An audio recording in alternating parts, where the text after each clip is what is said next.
So I start right away with the first question, Professor. In your article, you discuss demagoguery as a socio-psychological phenomenon that taps into the emotions of ordinary people. Could you elaborate on which demagogic claims find emotional resonance among ordinary audiences in the context of Trump's America and Modi's India?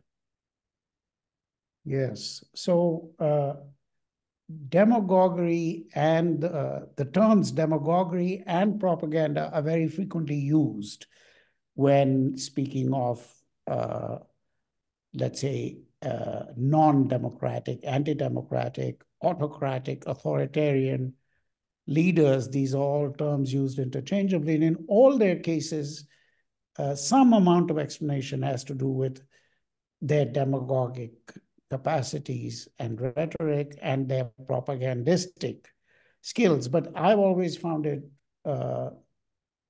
difficult to accept this completely because everybody tries to be somewhat demagogic and everybody tries to employ some kind of propaganda. So the question is, when does it fall on fertile soil? When does it touch something? And of course, there are numerous answers to this. Some are very broad, involving the global economy, loss of jobs, that in turn leading to projection of loss of jobs onto outsiders. These are familiar explanations for almost 20 or 30 years. But I am trying to push further in two directions about which we can talk more with other questions. One is what I call democracy fatigue, which is the title of an essay that I wrote for a collection edited by a German editor and also German publisher, Suhrkamp, but which has appeared in French and English in 10 languages, but in a way was not paid so much attention because it was very early. It was published in 2017 when people were just beginning to think about this question. And there I published this essay with the title Democracy Fatigue.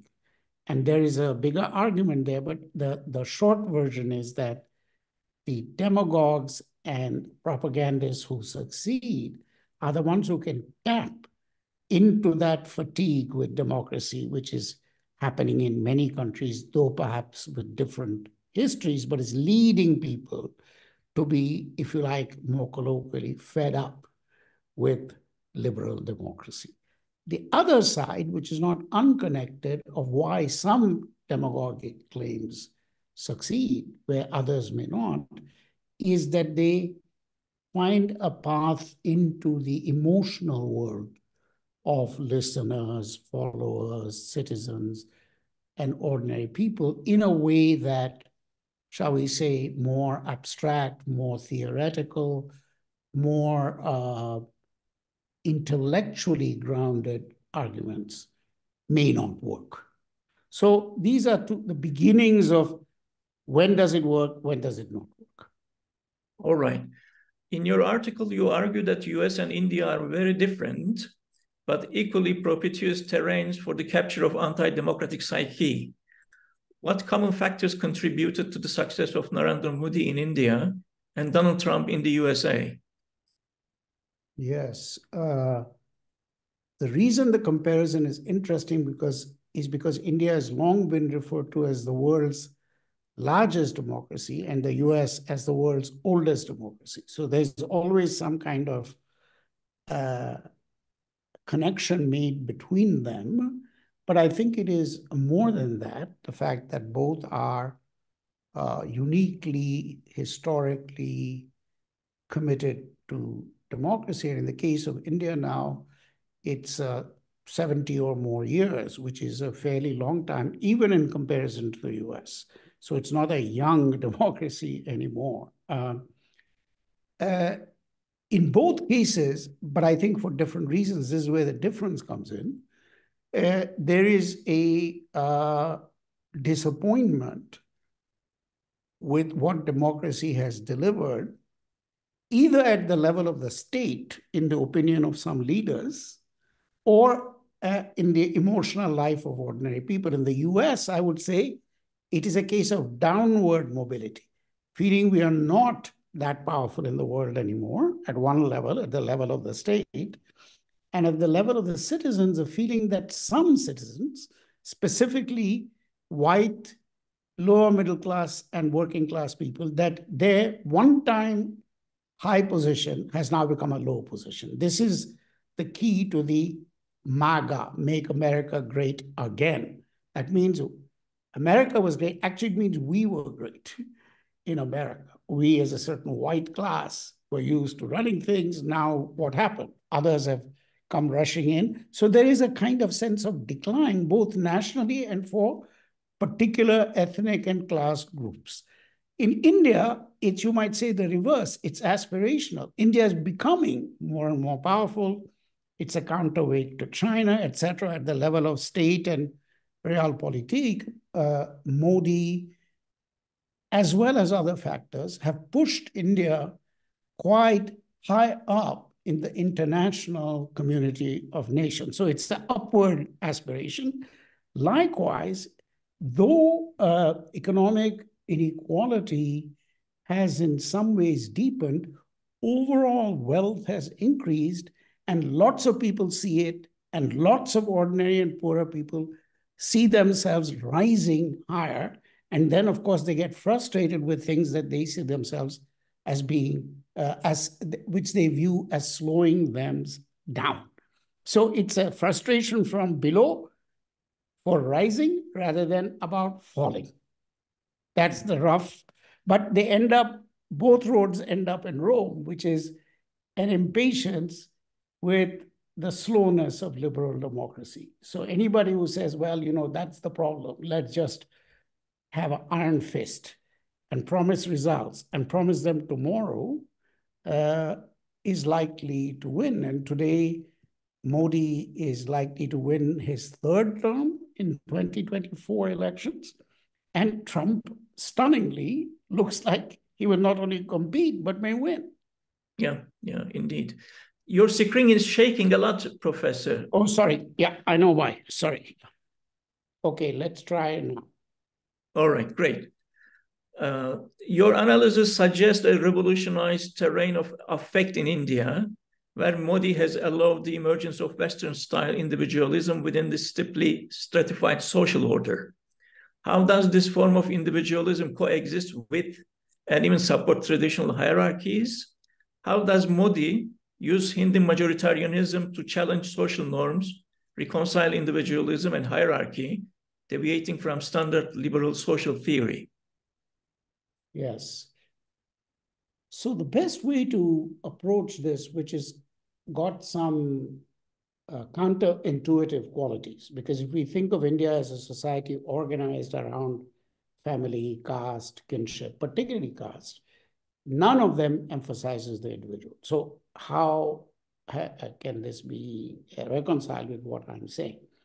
I'm saying the individual has emerged in India, but mainly as a carrier of aspirations to mobility, not to revolutionize. This is not the Marxist individual who sees himself as part of, you know, working class struggle and class solidarity. This is people who want to climb up higher than one man, higher than the next, one family higher than the next family, one caste above the next. It's highly competitive individualism. And on the other side, liberal social theory, while it doesn't state this always or continuously, there's a background assumption that what the revolutions in France, England, and the USA, the great revolutions of the end of the 18th century did was to connect a new form of individualism with ideas of equality, justice,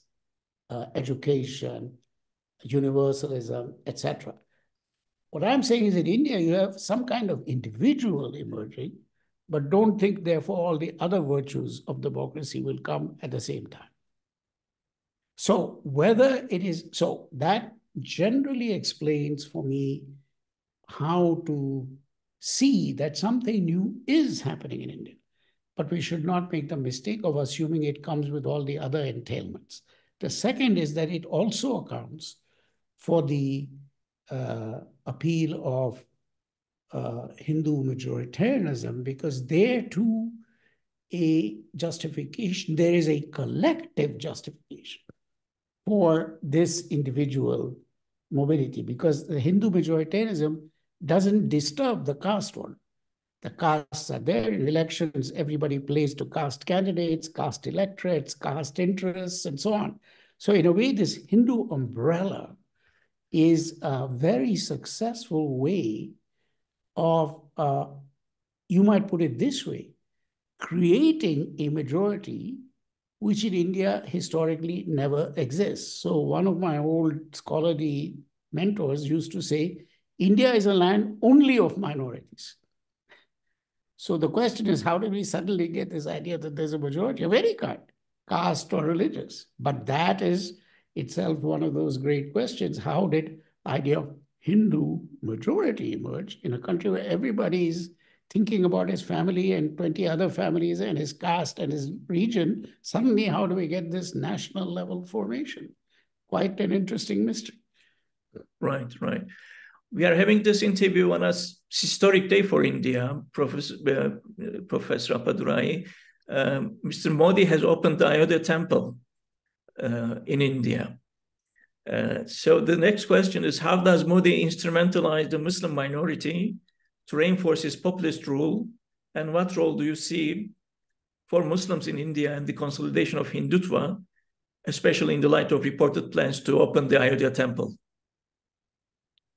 So the question of Modi's brand of Hindu majoritarianism and what it means for the Muslim population of India, which is, as you know, very large. Most people would say about 250 million, which I think is fully competitive with most of Europe as a total. So that so-called minority, which is itself very large, has certainly been put under huge amounts of legal, political, and also physical pressures of risk, fear, danger, violence now for a very long time, but especially since the fall of the destruction, I would say, of the Babri Masjid in the early 90s. So this Ram Mandir now is right bookended by Babri Masjid. So because it's in that very place, Ayodhya, where that great mosque was destroyed because it was alleged that it was built by Muslims on the foundation of a Ram temple underneath.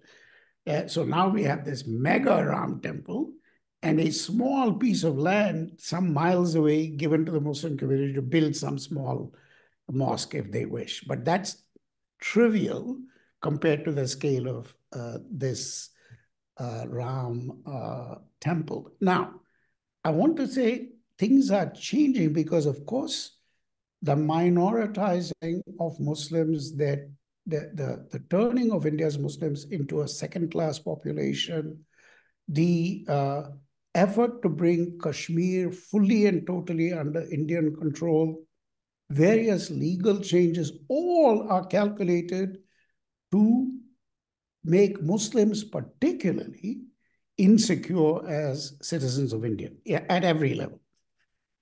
Nevertheless, because the world is going the way it is, Modi's best friends are now in Saudi Arabia, United Arab Emirates. So one wonders, how can you go and kiss and hug these leaders in the heart of the Arab world, fully committed to their version of Islam? Of course, they are also autocrats, we can notice, but still, the idea that he would go, and recently his education minister, very prominent woman, Smriti Irani, has been to the Holy of Holies. She's been to Makkah. It's amazing, and lots of Hindus are also very angry about that.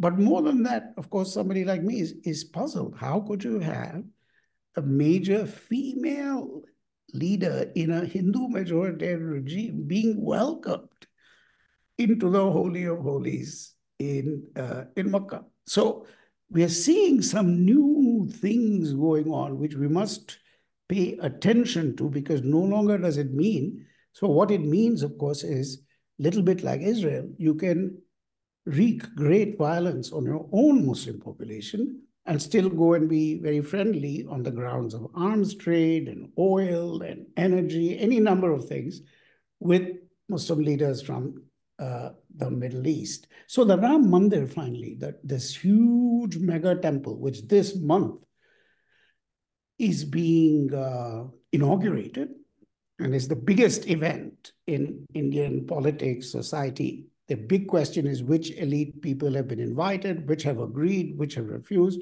But it's very tough for this event to be boycotted by anybody. It's very, very tough. It's a huge spectacle which consolidates one of Modi's many persona, which is the persona of the righteous Hindu king or monarch, who signifies that by association with major temples, something which was never a big thing in the north of India. It's a South Indian sort of idea, but it's been insourced to Ayodhya.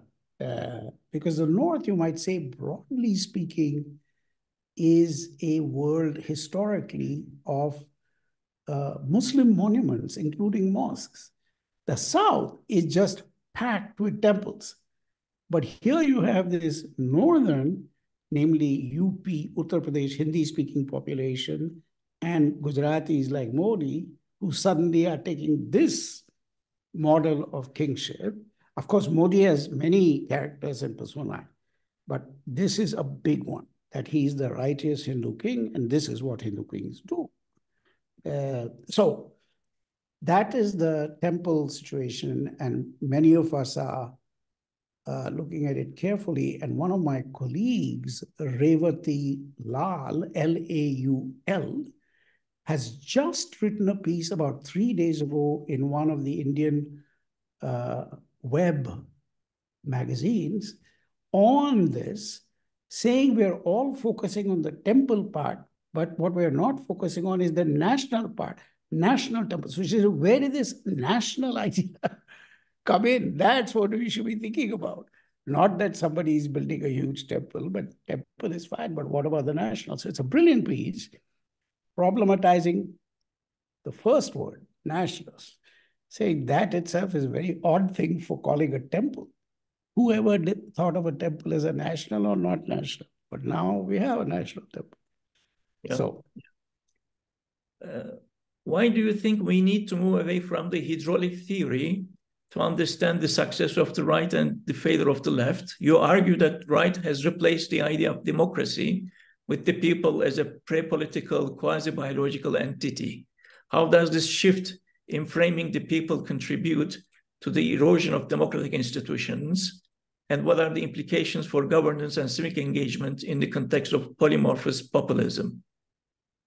So this is probably the newest idea from, at least for me, in the essay on polymorphous populism, where I'm struggling to understand, or this is a way for me to understand that even if you have democracy fatigue, the people idea retains its seductive force. But that people idea is a very particular idea, which is very amorphous, indeed polymorphous, very affective, very limbic. As I say, it has to do with the emotions and affect and the body rather than analytically thinking. So you can't just say, well, people can also be citizens, democratic population, class, interest group. No, it can be any of those, but it's really all of them in a pre-analytic way. And this is why, if that's true, that nobody has given up using the term people anywhere, whether it's in Turkey with Erdogan or Modi or Trump or Xi Jinping or Putin, everybody, puts the term people up there, but it's a very polymorphous term, which doesn't limit or funnel the idea into law, governance, balance of power, elections, all of that is not required. It's just something which blurs everything. And I would say we need to understand how that idea develops in a way that gets away from the hydraulic theory, which says the hydraulic theory more or less would say, look, the left failed here, there, and there, so some vacuum was created, so the right moved in. Or conversely, the right failed here and there, and then historically the left could make headway in certain places at certain points in history. That is the zero-sum or hydraulic idea. I'm trying to say we have to understand the failure of the left and the success of the right somewhat separately. Maybe eventually we can connect them, but in the short run, don't treat them as two sides of the same coin. That the minute you explain the failure of the left, you have to say no more.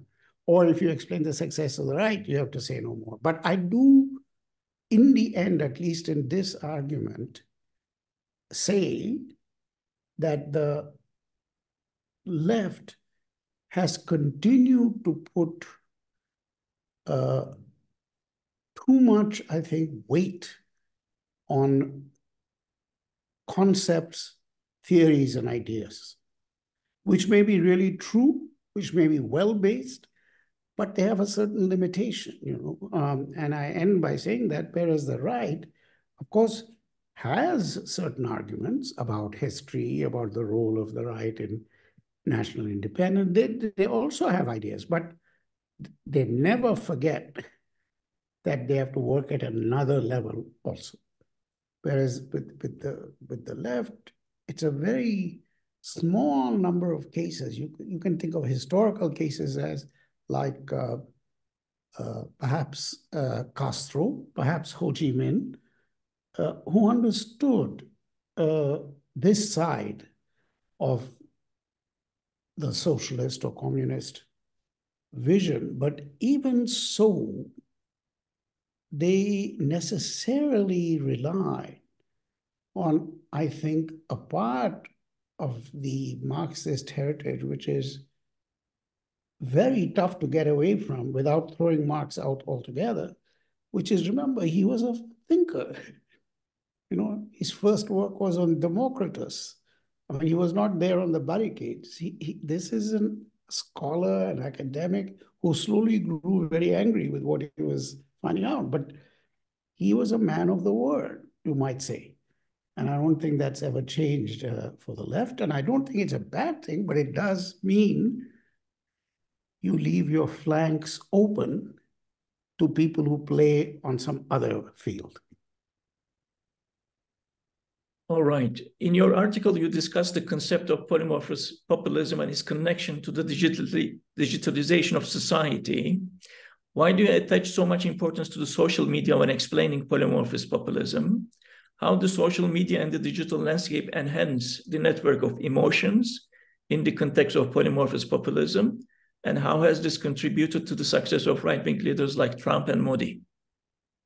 Yeah, so I think there are probably multiple factors having to do with the digital is now so embedded in many of our societies, not just in the US and Europe, but for a significant number of people in other places. I'm sure in Turkey, I know in India, where the instrument of it is more mobile telephony than laptops or computers, but it's still the same material. Fast circulation, fast messaging, etc.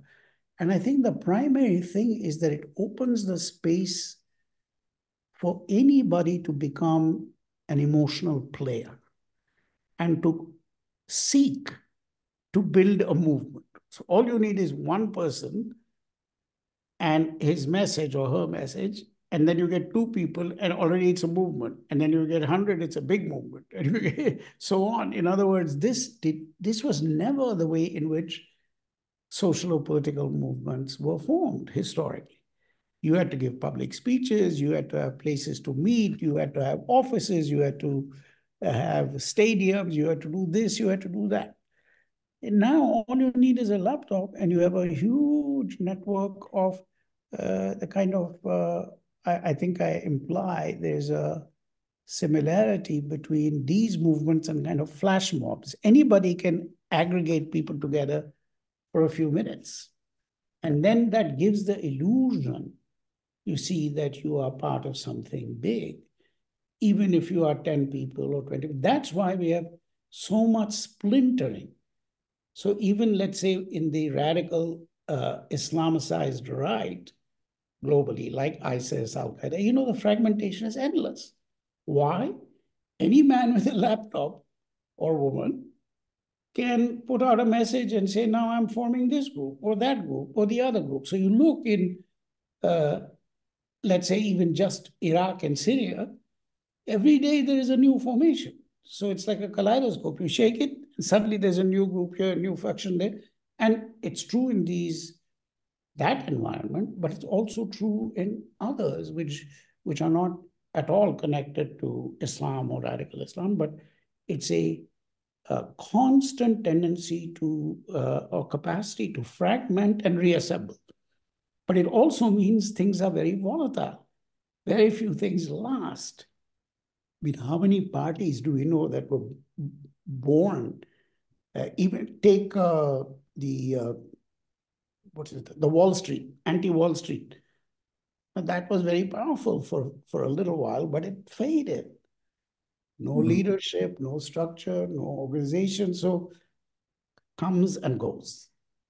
Or you could take more complex examples like Arab Spring. I mean, I think this tells us that there's nothing wrong with these things, but they create a kind of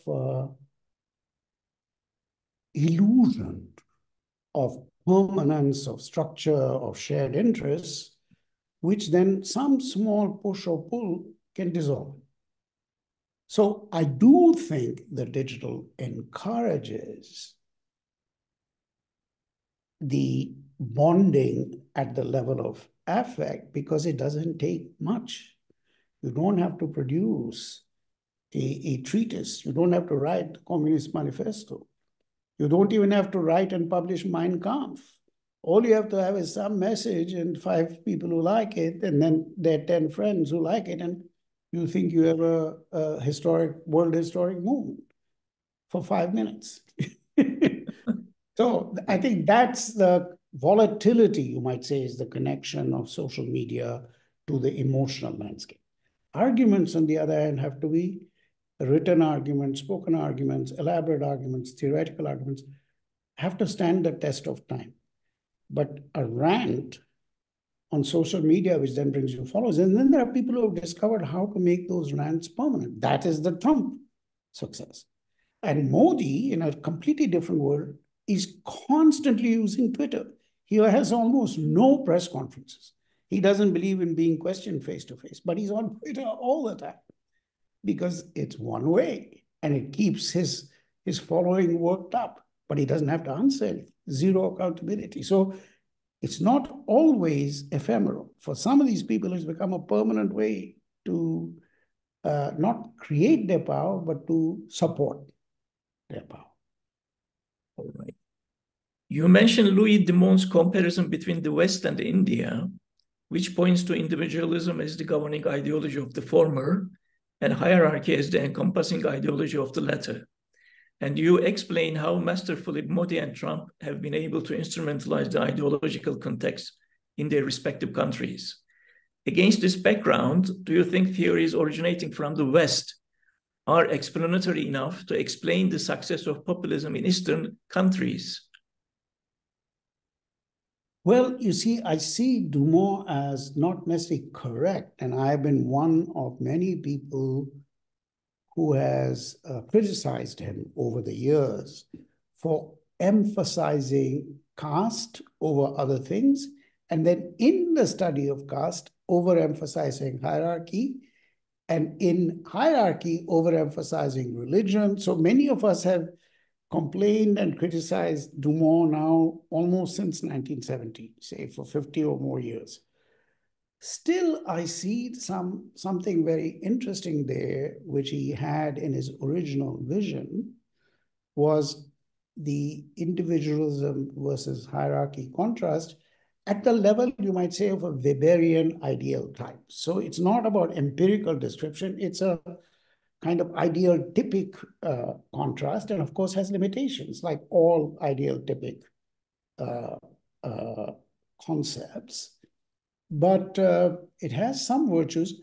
And the most interesting thing in it was that Dumont stressed that when he used the word hierarchy, it should not be confused with status and stratification. He saw it as the opposite of class.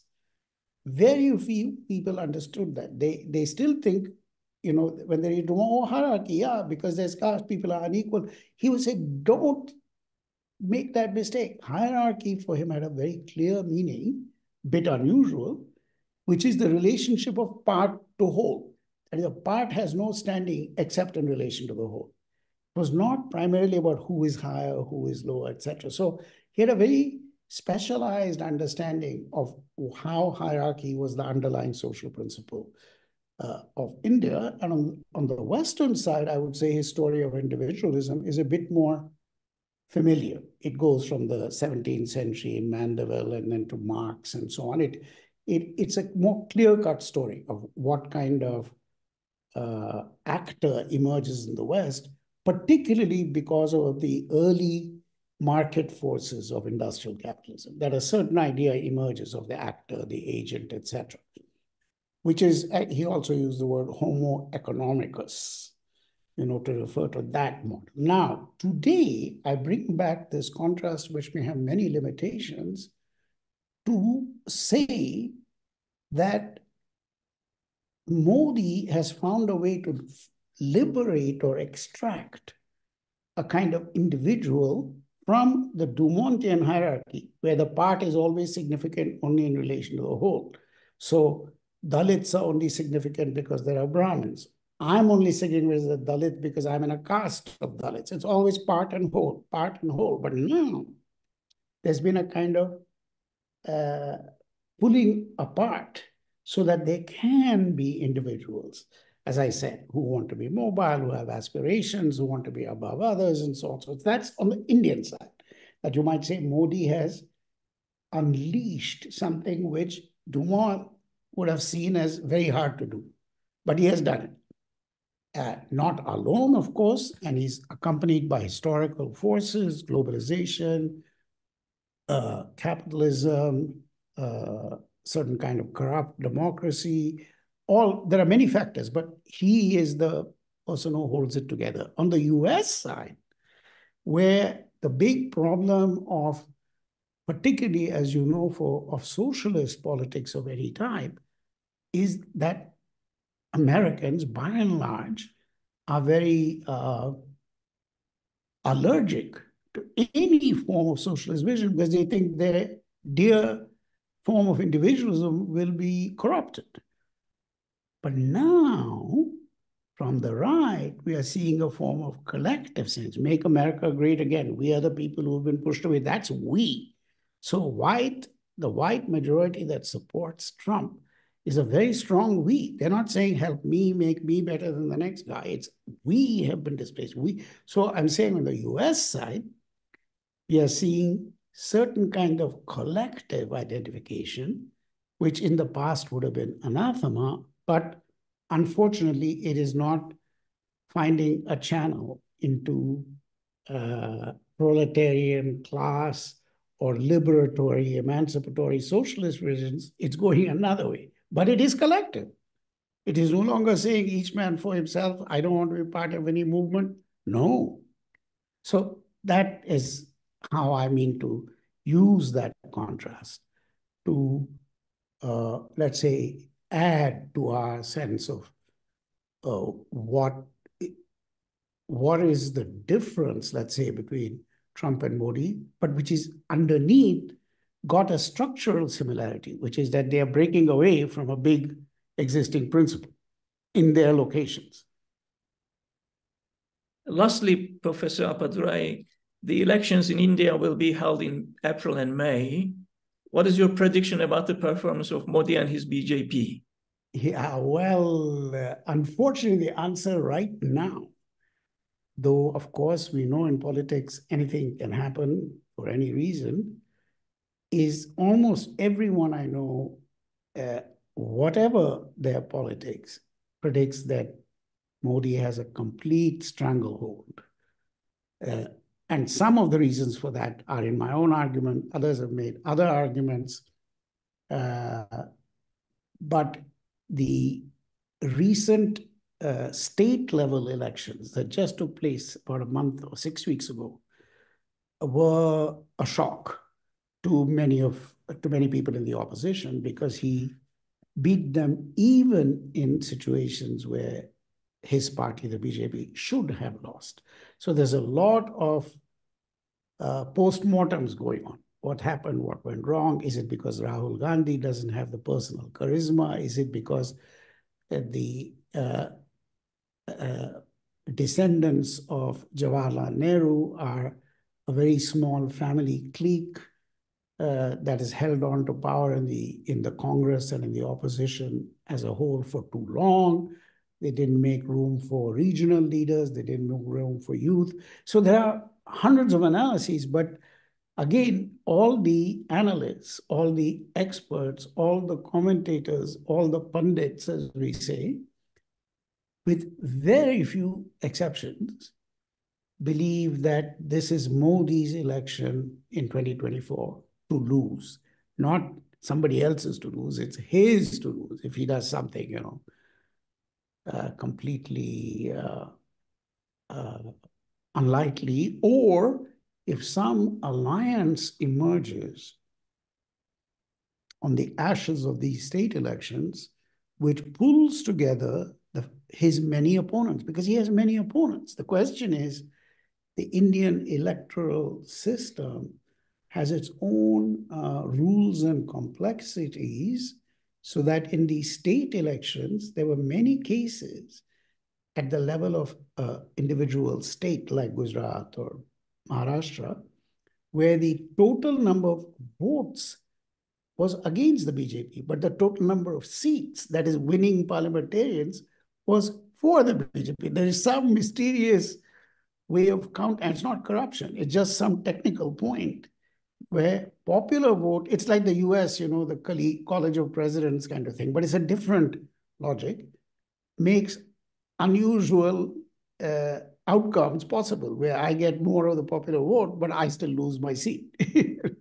for some reason. Anyway, so the short answer to your question is, it looks, though many of us are hoping for a miracle or something new in the other direction, it right now looks like he has his hands firmly on the levers of power. And of course, the worrisome thing is, there are people who say if he wins this time for the third time, that will be the end of elections and there won't be any real process left anymore. Now, that may be extreme because he can keep on winning, but he won't need to, because then he can install his whole apparatus in the courts, in the media, everywhere. He can even bring in successors, but it'll be the Modi stamp. So there we are. Professor Appadurai, thank you so much.